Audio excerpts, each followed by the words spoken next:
Sarib, how are you, mate? Not great, Terry. Not great. It's not a nice way to leave the title race, I'd say, but it's more the hope in it, Terry. It's more the hope. I've had it for many years, and they suck you in, and then they push you away at the end. But other than that, I'm fine. Other than that shit show yesterday, I'm fine. I mean, Liverpool and Klopp, I mean, they do look finished now this season. Yeah, and Terry, I'll be honest with you, this has been a recurring theme throughout his time at Liverpool. As much as he's done really well for us, he has taken us into 3 title races now. The 18-19, he was very unlucky, but he did have a 5-point lead at one point, and he let that go earlier than this time. Then in the 21-22 season, he had to make up a deficit of 8-9 points to Man City. And if you let a team of that caliber get ahead of you, it's going to be very tricky for you to catch up to them. And this season, again, he had a 5-point lead and he let it go. And then someone was turning around and saying to me, oh, he's had injuries. But this season's failing is not down to injuries. Style of play has been wrong. He's playing the wrong personnel. And when it comes to the business end of the season, they've let it go. The players didn't do it for him, as the comment section are telling me, Terry. And as much as I want to criticize Klopp, I can't, because he's going to be out of the job in 4 weeks' time. And it's just a sad way to see him go, to be honest. I mean, do you view it as Liverpool sort of bottling it, not turning up? Because you had that 5-point lead, as you say, that's gone massively now. You know, and if it keeps performing the way you are, you might end up finishing 5 to 10 points off the team that wins the league title. For it to end like that, do you view it as a capitulation? Oh, absolutely. Because if, like someone just pointed out, we had a 7-point lead in the 18-19 season. So this is not just a one-off, Terry. This has happened more than once. And you can see there's been a pattern. You can't expect the team that goes down 1-0 24 times during the whole entirety of the season and you expect them to go win the league. As much as we're picking up points from positions of losing, we should not be in those positions. And that, for me, was already a red flag going into the season, because I can probably count on one hand the amount of times Arsenal and Manchester City have gone a goal down in a game. And you can see the way they play football, they're far superior to Liverpool. As much as the points we have, there is a gulf in class between City, Arsenal, and Liverpool.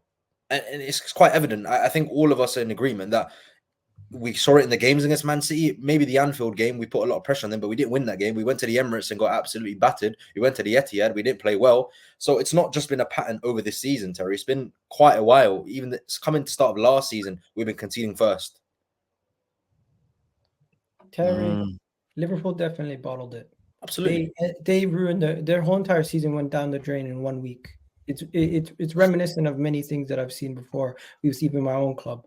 They lost in the FA Cup to Manchester United, then went on to go and get knocked out of the Europa League by Atlanta, and now they lost the title race in a Merseyside derby. It's just so worst way to go out. Let's be real, it's horrendous. But also the Palace defeat as well. It has been. I mean, Arsenal are a team that were really criticised for losing to Villa and going out. I don't feel like there's been as much attention on Liverpool, who's. I mean, you think about those the draw to Man United, battered us for large parts of the game and should have won, should have knocked us out the FA Cup. They dominated Palace and missed 4, 5, 6, 7 open goals. Last night, even missing. So it's not even that they haven't played well in those games. It's just been their inability to kill all those games off. The one game where they got bodied was at home 3-0 to Atalanta. But all the other games in that period have just been. They've just fluffed their lines, which I suppose is the epitome of a collapse, really, because it's not as though you haven't been good enough to win all those matches. Yeah, they definitely bottled them, man. And the media, Terry, they're already spinning the narrative. They're already changing it. They're saying that, Liverpool were never supposed to be here. They're overachieving. These guys, don't forget, 81, what is it, 87 days, top of the league. Liverpool came to the Emirates. If they won that game, it would have been an 8-point swing, and right now they would still be top. This is where I'm going to agree with you, Gal, because as much as a lot of people didn't have Liverpool in the top 4 at the start of the season, but I tweeted about this a couple of hours ago, Terry. During the season, your objectives change, regardless of where you expected to be at the start of the season. As the season progresses, your objectives change. If you told an Arsenal fan last season that they weren't going to be in the top 4, that's absolutely fine, start of the season. But when you go into a lead, when you're in a title race, and Arsenal Arsenal didn't win the league, that's absolutely fine. But they put themselves in the position to be challengers. And even if Arsenal at the start of the 22-23 season weren't expected to be in the title race, if they had the lead, it's a bottle. Same thing with Liverpool. If you have a 5-point lead, regardless of the circumstances you were supposed to be in at the start of the season, it changes. And it changes for every single club. You ask a Leicester fan in 15-16, and this is my opinion, you ask a Leicester fan in 15-16, at the start of the season, they had themselves to stay in the Premier League. You asked them if they let that slip to Tottenham Hotspur in the last 5 games, what they would have said to you. Would they have been happy or disappointed? I think they would have been disappointed, because you put yourself in a position of merit and promise, and you let that go when it's in your hands. It's a bottle. It's very, very simple. Yeah, I completely agree, man. I completely agree. I think, listen, Liverpool, since Jurgen Klopp announced the whole "I'm leaving" thing, it could have either gone 2 ways. Either the players get, confident and they get motivated by that, and they're like, you know what, we're gonna do it for Klopp, do it for Klopp. I know that whole term in itself has become a joke right now. Do it for Klopp, but they either go and say we're gonna do it for Klopp, or they start to capitulate because they don't know. Like what's been said, you know what I mean? They don't know who's going to be there next season. They don't know if they're going to be there next season, if they're going to be playing in the team next season, whether the new manager's they're going to fit into the play style of the new manager. And I think it's like the wells run dry, because for a few months, I was saying like this team is way too inconsistent in the way that winning games, way too inconsistent in the way that they're winning games. They're going down to the wire at times and winning games. And I'm like, it can't carry on, but it just kept on happening. It kept on going on and on and on. And I was like, they could actually win this, because they look inconsistent, and they are inconsistent in games, but they're still getting it over the line. But it looks like now that last bit of motivation that they had just ran out all of a sudden, and now they just can't hit a barn door. Salah is out of form and can't hit a barn door, which is surprising, because since he came back from that injury after the African Cup of Nations, he hasn't looked the same. He just hasn't looked the same player. He's just looked out of it in regards to finishing the ball and putting it back in the net, which he's normally the one that you'd go to. He's the go-to player to finish it for them. Jota has been a clinical player for them, but he never ever stays fit, and obviously that's an issue in itself. But I think at the moment, listen, you got a new manager that's going to be coming in, and Jurgen Klopp's leaving. It's not the best way for him to leave, but you've won at least one title, man. I want to ask you guys a question. I want to ask a question in relation to this sort of situation. When you look at Jurgen Klopp, I've got a poll currently running on the community page here on the Terrace. So go and check the poll out, people, at the end of the show. But how would you judge Jurgen Klopp's time at Liverpool? The options I put down are huge success, average success, didn't win enough. I'm going to throw to Griggs first of all as a rival. How would you assess Klopp's time at Liverpool now that it is seemingly coming to an end? So you said great success, average success, and didn't achieve enough? Yeah, pretty much. I'd probably say average success, because he did win everything. He did win one of each. He won the Champions League once, he won the Premier League once, he won the Carabao Cup twice, and he won the FA Cup once. So from that perspective, it's good. And he's also made a lot of Liverpool fans see the most success that most of them have ever seen in their lives, unless you were around in the 80s, right? So from that perspective, I do think he's a success. And even the expectations when he came into Liverpool, I don't think they even expected this level of success from Jurgen Klopp, because you look at, they went and did back-to-back seasons of 90-point tallies. No one would ever thought Liverpool would do that, even with Jurgen Klopp. So I think great success is he can't hit that, because he also, like Sari mentioned, the title races. At the end of the day, for most of his tenure, he will be remembered as the bridesmaid to Pep.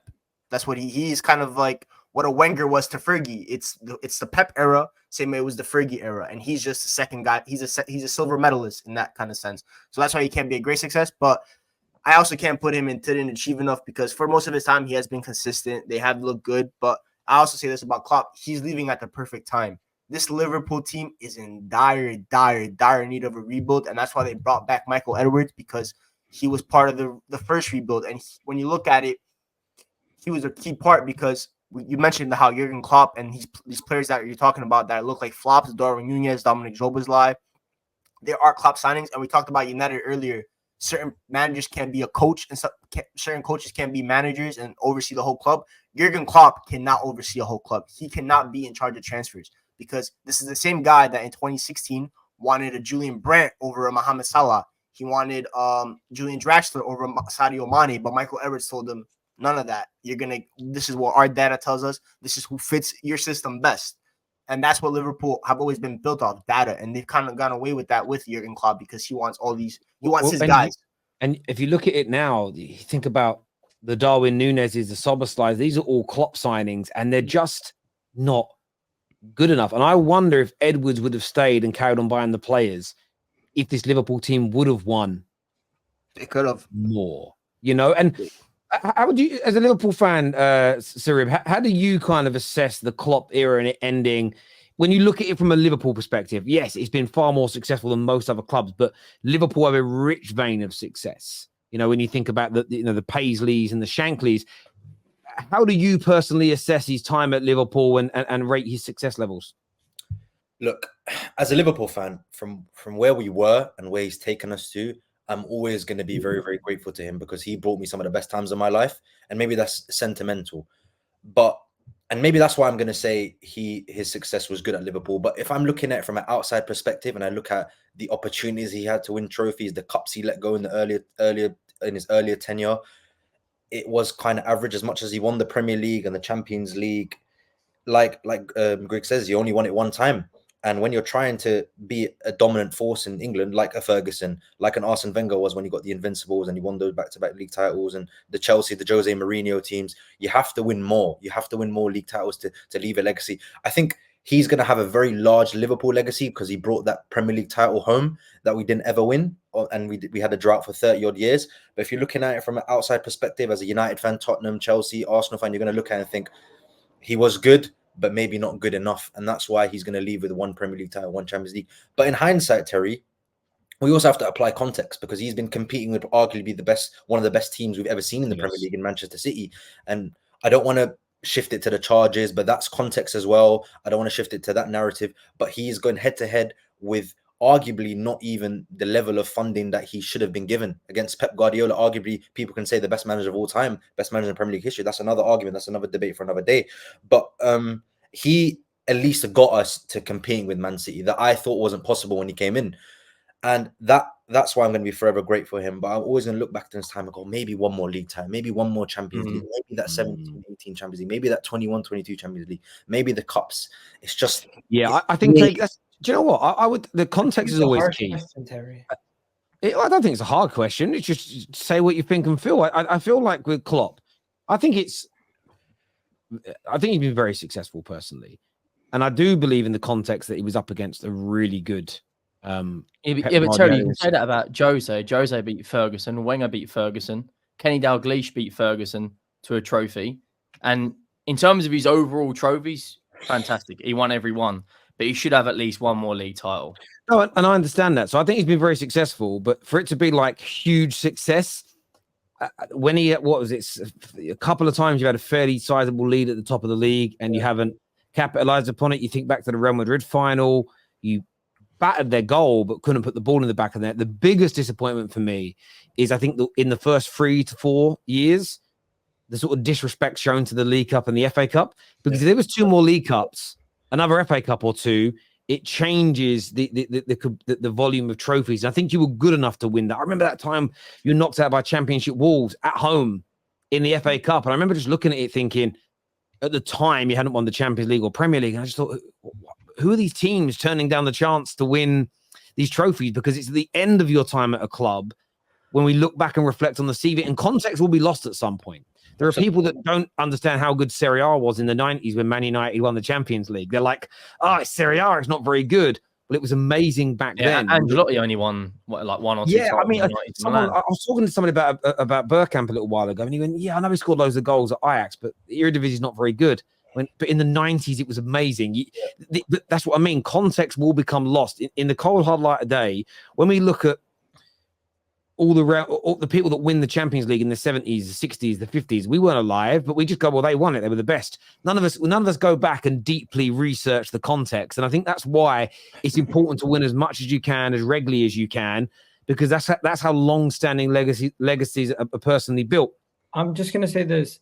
I feel like the question is almost baiting you into saying that you can't say great success, but no disrespect to Liverpool as a football club, but for their era in the Premier League, he's their greatest manager. I wouldn't put Benitez ahead of him. I wouldn't put anybody else ahead of him. And what he's won for Liverpool in this Premier League era is their greatest manager. So I would say for Liverpool and where they are, that's their that's great success.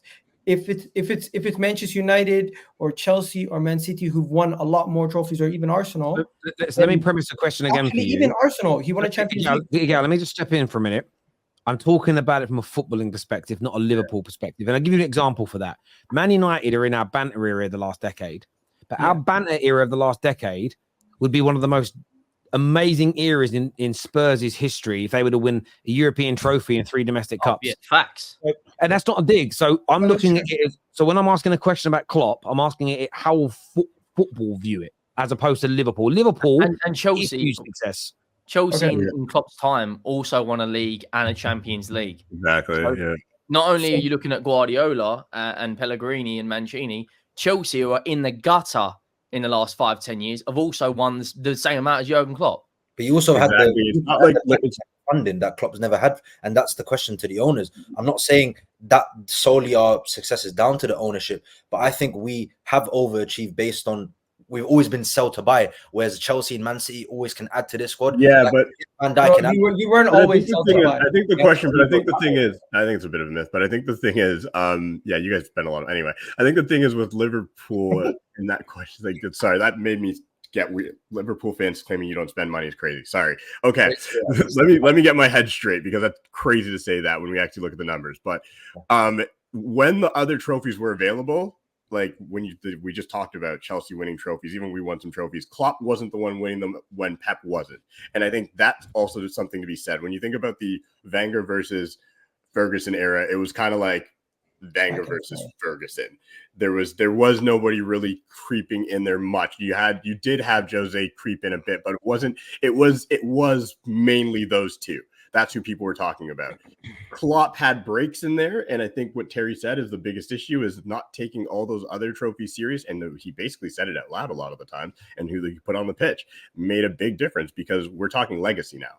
Because at the end of the day, they had great success. I'm sitting here, it'd been great to win all those trophies in the last decade, but as a Liverpool team who looks at themselves as, I mean, we hear it all the time, most successful team in England. They come for us every moment. They get that one trophy above United. They talk about being the most successful.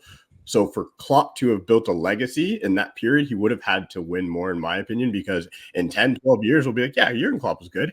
He won Champions League, won a few things, but he didn't.